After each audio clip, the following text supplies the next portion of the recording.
ನಿಮ್ಮ ಹಳೆಯ ಚಿನ್ನದ ಒಡವೆನ ಅಧಿಕ ಬೆಲೆಗೆ ಮಾರಬೇಕೆ? ಆಟಿಕಾಗೆ ಕಾಲ್ ಮಾಡಿ 8880 ಅಟ್ಟಿಕಾ ಗೋಲ್ಡ್ ಕಂಪನಿ. ನಕಲಿ ಔಷಧ ಜಾಲಕ್ಕೆ ಕ್ಯಾನ್ಸರ್ ರೋಗಿಗಳೇ ಟಾರ್ಗೆಟ್. ಕ್ಯಾನ್ಸರ್ ರೋಗಿಗಳ ಪಾಲಿಗೆ ನಕಲಿ ಔಷಧವೇ ಮರಣ ಮೃದಂಗ. ನಕಲಿ ಔಷಧ ಜಾಲಕ್ಕೆ ಕ್ಯಾನ್ಸರ್ ರೋಗಿಗಳೇ ಬಲಿಯಾದ್ರ.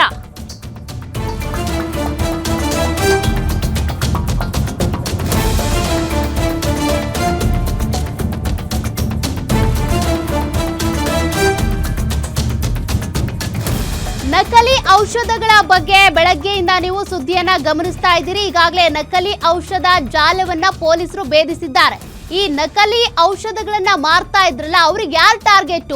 ಕ್ಯಾನ್ಸರ್ ರೋಗಿಗಳೇ ಟಾರ್ಗೆಟ್ ಅಂತೆ. ಹಾಗಾದ್ರೆ ನಕಲಿ ಔಷಧ ಜಾಲಕ್ಕೆ ಕ್ಯಾನ್ಸರ್ ರೋಗಿಗಳು ಬಲಿಯಾಗಿರಬಹುದಾ?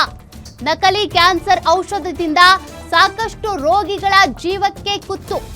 ನಕಲಿ ಔಷಧದಿಂದ ಕ್ಯಾನ್ಸರ್ ರೋಗಿಗಳ ಜೀವಕ್ಕೆ ಕುತ್ತು ಬಂದಿರೋ ಸಾಧ್ಯತೆ ಇದೆ.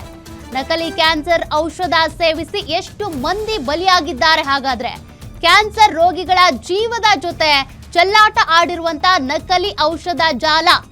ಕ್ಯಾನ್ಸರ್ ಔಷಧದ ಹೆಸರಲ್ಲಿ ಭಾರಿ ವಂಚನೆ ಮಾಡಲಾಗಿದೆ ಅನ್ನುವಂತ ಆರೋಪ. ನಕಲಿ ಔಷಧ ಜಾಲದ ಹಿಂದೆ ಎಷ್ಟು ಕ್ಯಾನ್ಸರ್ ರೋಗಿಗಳ ಸಾವಿನ ದಾಖಲೆ ಇರಬಹುದು?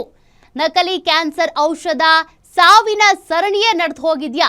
ಈ ಬಗ್ಗೆ ಸಮಗ್ರ ತನಿಖೆಗೆ ಸೂಚಿಸಿದ್ದಾರೆ ಆರೋಗ್ಯ ಸಚಿವ ಯುಟಿ ಖಾದರ್.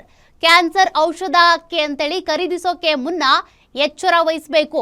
ಅದು ನಕಲಿನ ಅಸಲಿನ ಅಂತ ಗೊತ್ತಾಗಬೇಕು ಅಂದರೆ ಆ ಔಷಧದ ಮೇಲೆ, ಅದು ಸಿರಪ್ಪೇ ಆಗಿರಲಿ ಅಥವಾ ಟ್ಯಾಬ್ಲೆಟ್ಸೇ ಆಗಿರಲಿ, ಏನೇ ಆದರೂ ಕೂಡ QR ಕೋಡ್ ಅಂತ ಒಂದಿರುತ್ತೆ. ಆದರೆ ಈ ನಕಲಿ ಔಷಧಗಳ ಮೇಲೆ ಯಾವುದೇ QR ಕೋಡ್ ಇಲ್ಲ.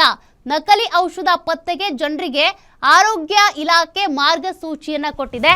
QR ಕೋಡ್ ಸ್ಕ್ಯಾನ್ ಮಾಡಿ ಅಸಲಿ ನಕಲಿ ಅಂತ ಪತ್ತೆ ಹಚ್ಚಬಹುದು ಅಂತೇಳಿ ಯುಟಿ ಖಾದರ್ ಅವರು ಸಲಹೆಯನ್ನ ಕೊಟ್ಟಿದ್ದಾರೆ. ಔಷಧದ QR ಕೋಡ್, ಬ್ಯಾಚ್ ನಂಬರ್ ಪರಿಶೀಲನೆ ಮಾಡಿ.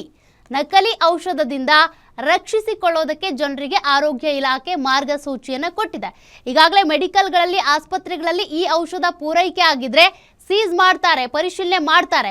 ಬಟ್ ಹಂಗೂ ನೀವೇನಾದರೂ ಈ ಔಷಧ ಖರೀದಿ ಮಾಡಿದ್ದೀರಾ, ಅದು ನಿಮಗೆ ಗೊತ್ತಾಗಬೇಕು ಅಂದರೆ QR ಕೋಡನ್ನು ಸ್ಕ್ಯಾನ್ ಮಾಡಿ, ಅದರಲ್ಲಿ ಬ್ಯಾಚ್ ನಂಬರನ್ನು ಪರಿಶೀಲನೆ ಮಾಡಿ, ಅದರಿಂದ ನಿಮಗೆ ಗೊತ್ತಾಗುತ್ತೆ ನಕಲಿನ ಅಸಲಿನ ಅಂತ. ಹಾಗಾಗಿ ಈಗ ಯುಟಿ ಖಾದರ್ ಅವರು ಕೊಟ್ಟಿರುವಂಥ ಸೂಚನೆ ಇದು. ಸಂಜೆ ವೇಳೆಗೆ ಮಾರ್ಗಸೂಚಿಯನ್ನು ಬಿಡುಗಡೆ ಮಾಡುವಂಥ ಸಾಧ್ಯತೆ ಕೂಡ ಇದೆ.